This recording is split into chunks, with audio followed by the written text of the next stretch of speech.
Hello everyone, this is Dr. USMLE and this will be our fourth session or the part 4 of body fluid series, the clinical implication of osmosis,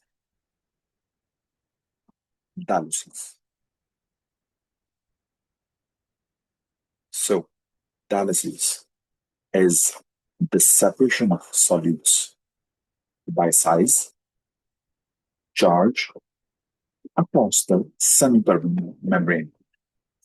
It, it uses diffusion, a process where solutes move down to its concentration gradient, and osmosis, that the molecules of water moves to equalize the concentration. In renal failure, we use dialysis to remove urea, creatinine, potassium, and excess of water. So, what about the osmosis? Osmosis is passive, driven by the concentration gradient of water, which is the inverse of solute concentration, right? So, higher solutes means there will be lower water concentration, right? Water moves to where water is less concentrated, where solute is more concentrated, right? So, this is fundamental to understanding how dialysis works, right? Let's talk about the relationship between dialysis and osmosis. In case of hemodialysis, blood flows on one side of the semi-permeable membrane. The fluid, dialysate, flows on the other side, and the process diffusion occurs. Waste products move from the blood to dialysate. And what about the osmosis or ultrafiltration process? If dialysate has a higher osmotic pressure, means high glucose concentration, water moves from the blood to dialysate, right? Removing the excess fluid, right? So, countercurrent flow maximizes concentration gradients, and ultimately that's engineering genius applied to the biochemistry and physiology.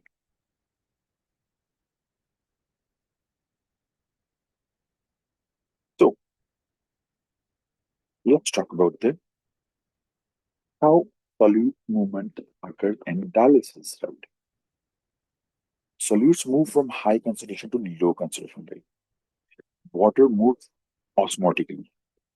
In peritoneal dialysis, we infuse a hypertonic glucose solution into the peritoneal cavity.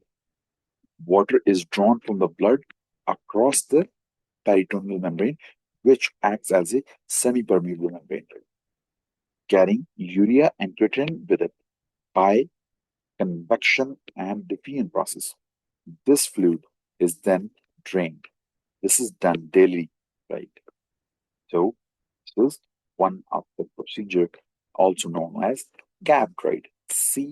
CAPD, continuous ambulatory peritoneal dialysis, right?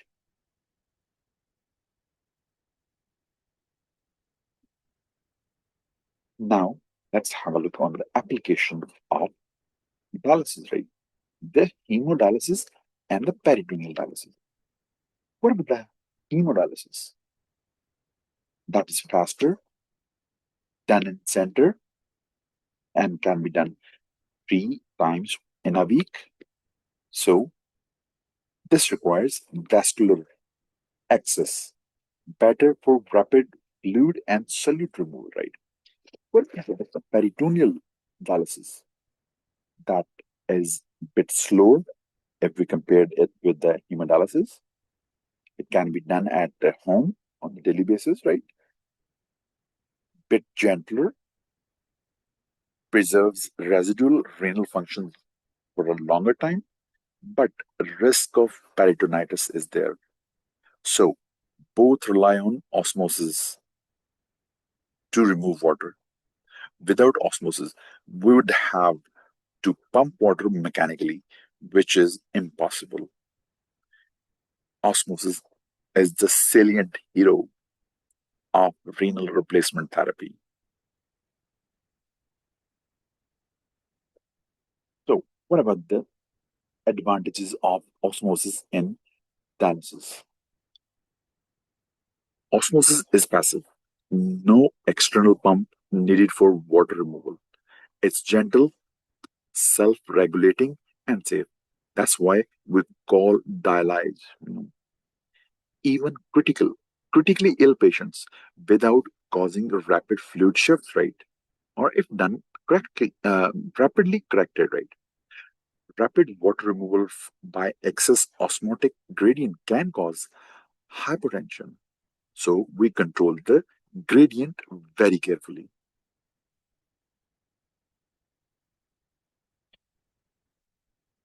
So let's tie it all together, right? Osmosis is water following solute, right? Oncotic pressure is the colloid specific osmotic pressure that keeps fluid in the vessel, right? Edema occurs when oncotic pressure falls or hydrostatic pressure rises. Diabetes causes osmotic diuresis. Purgatives work on osmotic retention in the gut.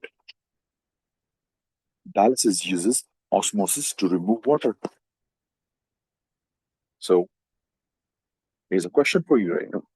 A patient with cirrhosis and ascites has low albumin levels. Why does furosemide alone fail in this very case? You have to answer it quickly, right? Now, the answer from my side is this happened because on the why furosemide alone fails to treat to manage this condition because low oncotic pressure means water reabsorption in capillaries is impaired. So that leads to it means diuresis or diuretics reduce total blood volume but not fix it, fix the Starling imbalance.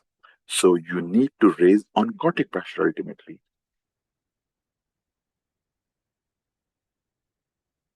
Thank you for your attention. But next time our lecture will be on the titration curve, acid base balance. That will be our fifth session on the body fluid series.